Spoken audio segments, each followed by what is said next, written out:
अस्सलामु अलैकुम वरहमतुल्लाहि ताला वबरकातुहू। मैं उम्मीद करता हूँ कि आप तमामी हजरात अपने घरों में खुशहाल होंगे। अल्हम्दुलिल्लाह, आप तमामी हजरात का स्वागत है हमारे चैनल दीनी तालीम पर। मेरे भाइयों, आज की ये वीडियो बहुत ही ज़रूरी है आप तमामी हजरात के लिए।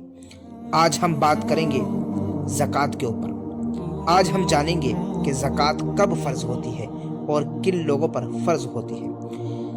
ये हर साहिब निसाब मुसलमान के लिए जानना बहुत ही ज़्यादा ज़रूरी है। हमारे बहुत से मुसलमान भाई इन मसलों को जान नहीं पाते और वो गुनाहों में मुब्तला होते रहते हैं, उनसे ये फ़र्ज़ छूटता रहता है। तो मेरे भाई, इस वीडियो को देखें और जानें ज़कात के बारे में कि अल्लाह तबारक ताला कुरान मुक़द्दस में ज़कात के बारे में क्या फरमाता है। मेरे आका मौला मोहम्मद अरबी सल्लल्लाहु तआला अलैहि वसल्लम ने ज़कात के ताल्लुक़ से क्या फरमाया। तो मेरे भाई, इंशाअल्लाह ज़कात का मुकम्मल तरीका मैं आप तमामी हज़रात को इस वीडियो में बताने वाला हूँ। आखिर तक हमारे साथ बने रहें। आइए मेरे भाई, शुरू करते हैं अल्लाह तबारक व ताला के कलाम से।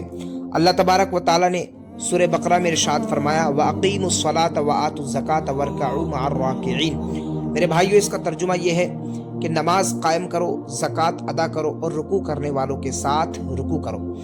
ये आयत ज़कात के फ़र्ज़ होने की वाज़ेह दलील है अल्हम्दुलिल्लाह। और फ़िक़्ह हनफिया के नज़दीक भी इसी आयत से ज़कात की फ़र्ज़ियत साबित है। अल्हम्दुलिल्लाह, हम लोग हज़रत इमाम आज़म अबू हनीफ़ा की तक़लीद करने वाले हैं और मेरे इमाम ने ज़कात की फ़र्ज़ियत को साबित करने के लिए इसी आयत करीमा को पकड़ा जो मैंने आप तमामी हज़रात के सामने पेश की थी, व अक़ीमुस्सलात व आतुज़्ज़कात वरकऊ मअर्राकिईन। भाई, अगर आप लोग इस आयत करीमा में गौर करेंगे तो आप लोगों को ज़कात की अहमियत के बारे में पता चलेगा। अल्लाह तबारक व तआला ने नमाज के बाद ज़कात का ज़िक्र फरमाया, तो आप लोग इसी से जो है ज़कात की अहमियत का अंदाज़ा लगा लीजिए। और मेरे भाई, मेरे आका व मौला मोहम्मद अरबी सल्लल्लाहु तआला अलैहि वसल्लम इरशाद फरमाते हैं, हज़रत अब्दुल्ला बिन उमर रदियल्लाहु तआला अन्हु से रिवायत है कि नबी करीम सल्लल्लाहु तआला अलैहि वसल्लम ने इरशाद फरमाया कि इस्लाम की बुनियाद 5 चीज़ों पर है। अब वो 5 चीज़ें क्या हैं, मैं आप तमामी हज़रात के सामने पेश कर रहा हूँ। इस बात की गवाही देना कि अल्लाह के सिवा कोई माबूद नहीं और मोहम्मद सल्लल्लाहु तआला अलैहि वसल्लम अल्लाह के रसूल हैं, ये पहली चीज़ है। और नमाज कायम करना, ये दूसरी चीज़। तीसरी चीज़ क्या है? ज़कात अदा करना। चौथी चीज़ क्या है? बैतुल्लाह का हज करना। और 5वीं चीज़ रमज़ान के रोज़े रखना। मेरे आका ने फरमाया कि इस्लाम की बुनियाद 5 चीज़ों पर है। इसमें भी जो है नमाज के बाद ज़कात का जिक्र फरमाया। तो मेरे भाई, इस चीज़ से आप अंदाज़ा लगा लीजिए कि ज़कात की कितनी बड़ी अहमियत है और ये कितना बड़ा फ़र्ज़ है। इंशाअल्लाह मुख्तसर अंदाज में आप तमामी हज़रात के सामने ज़कात के बारे में पेश कर रहा हूँ कि ज़कात फ़र्ज़ होने की 4 शर्तें हैं मेरे भाई। पहली शर्त क्या है? पहली शर्त यह है कि मुसलमान होना, यानी ज़कात सिर्फ मुसलमान पर फ़र्ज़ है। दूसरी शर्त क्या है? दूसरी शर्त यह है कि आकिल होना और बालिग होना, यानी पागल और नाबालिग पर ज़कात फ़र्ज़ नहीं। तीसरी शर्त क्या है मेरे भाई?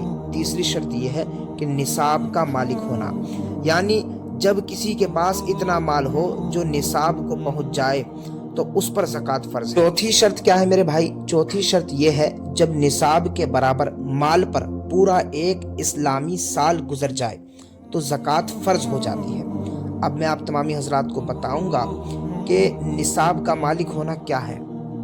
मालिक निसाब होना क्या है मेरे भाई? निसाब 2 चीज़ों में से किसी एक के बराबर हो तो ज़कात फ़र्ज़ हो जाती है, यानी 7.5 तोला सोना हो या 52.5 तोला चांदी हो, या इन दोनों में से किसी एक की कीमत आपके पास मौजूद हो, या फिर कुछ सोना हो और कुछ चांदी हो, और जब उन दोनों को मिला जाए या तो 7.5 तोला सोना बन जाए या तो 52.5 तोला चांदी बन जाए, या इन दोनों में से किसी एक की कीमत बन जाए, तो आप मालिक निसाब हो जाएंगे मेरे भाई।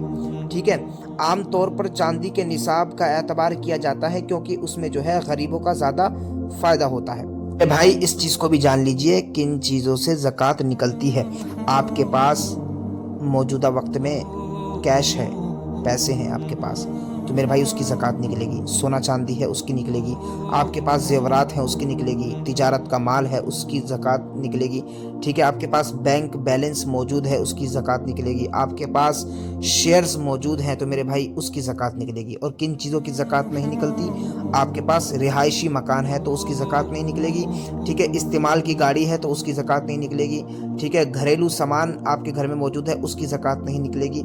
और पहनने के कपड़े आपके पास मौजूद हैं उसकी ज़कात नहीं निकलेगी जब तक तिजारत की नीयत ना हो, यानी जब तक उससे कारोबार करने की नीयत ना हो तब तक इन चीज़ों में ज़कात नहीं निकलेगी। जो मैंने पहले बताया था, कैश, सोना चांदी, जेवरात, तिजारत का माल, बैंक बैलेंस और शेयर्स, तो इन चीज़ों में आपकी ज़कात निकलेगी। मेरे भाई ज़कात के बारे में आप लोगों को तफसील के साथ बता दिया अल्हम्दुलिल्लाह।